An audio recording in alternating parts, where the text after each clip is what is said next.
Les conducteurs sont des matériaux qui laissent passer le courant électrique. Mais certains matériaux comme le cuivre conduisent le courant bien mieux que d'autres.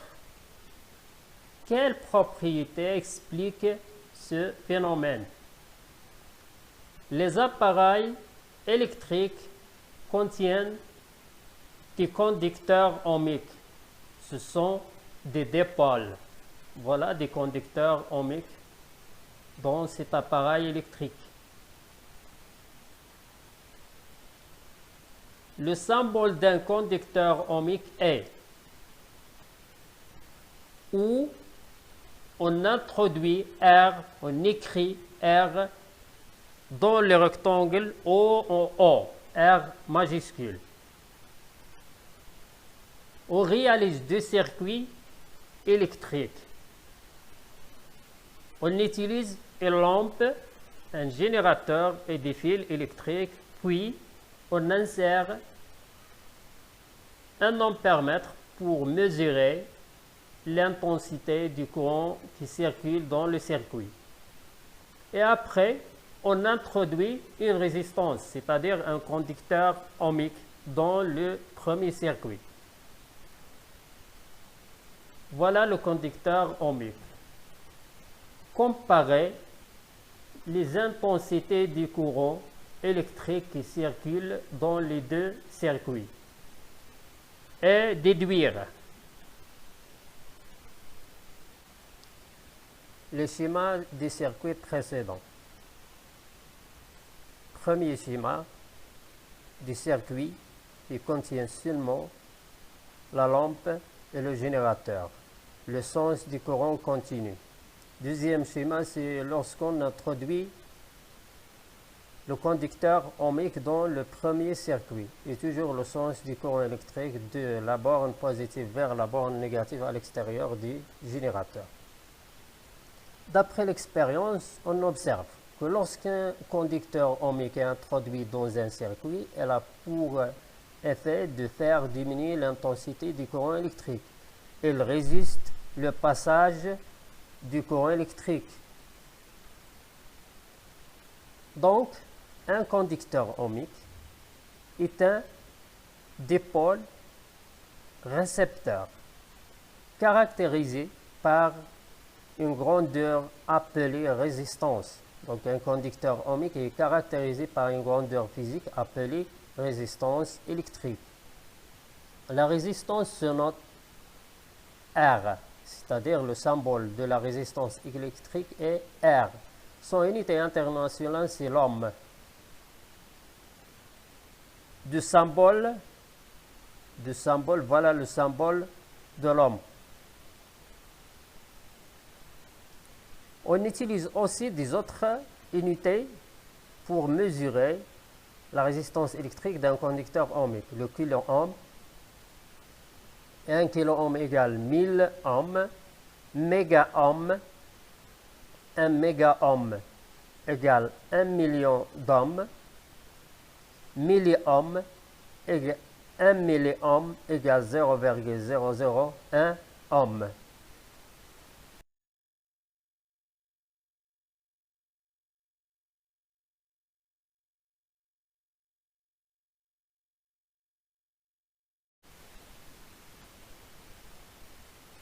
On mesure la résistance d'un conducteur ohmique à l'aide d'un ohmmètre. Mais maintenant, on a un multimètre.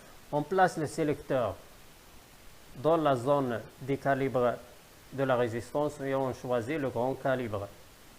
Puis, on branche les bornes du conducteur ohmique aux bornes de l'ohmmètre. Les bornes de l'ohmmètre sont comme et ohm.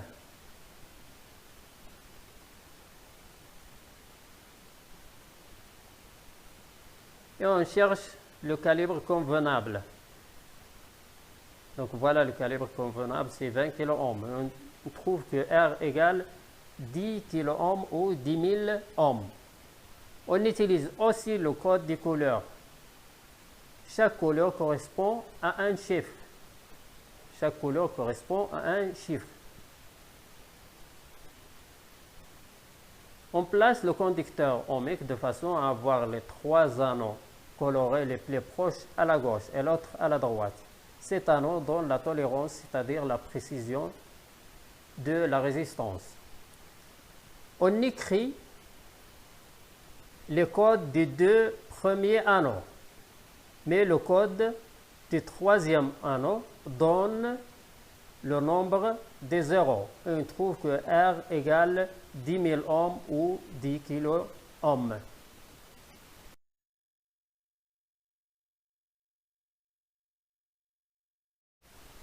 Le schéma représente l'expérience lorsqu'on utilise l'ohmmètre pour mesurer la résistance d'un conducteur ohmique. Voilà le conducteur ohmique.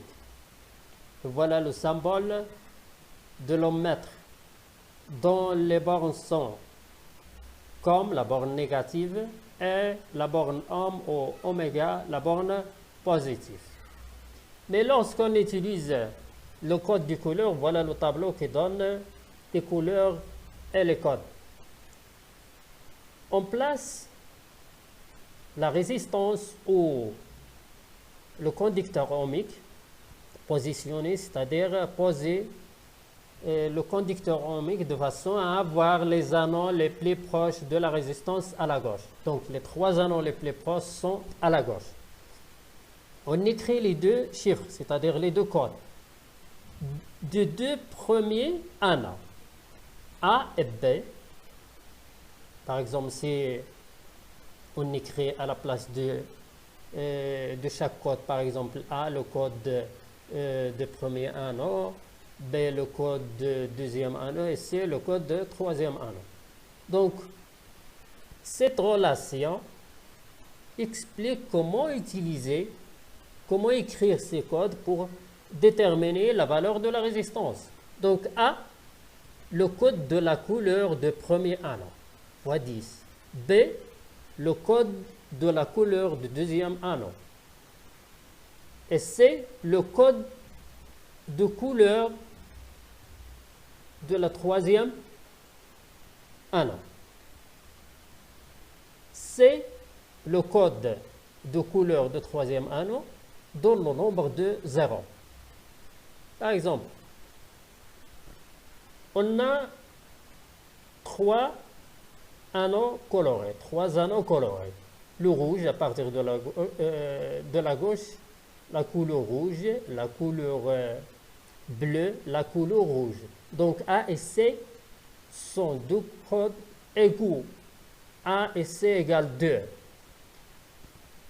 R égale A fois 10 plus B fois 10 exposant C. Donc A, puisque la couleur de premier anneau est rouge, A égale 2. Le code A égale 2. B, puisque la couleur de deuxième anneau est bleu, B égale 6. Et C égale 2, donc 10 à la exposant 2 égale 10 fois 10 égale 100. On trouve que R, la résistance égale 2 fois 10 plus 6 fois 100. Donc R égale 2600 ohms.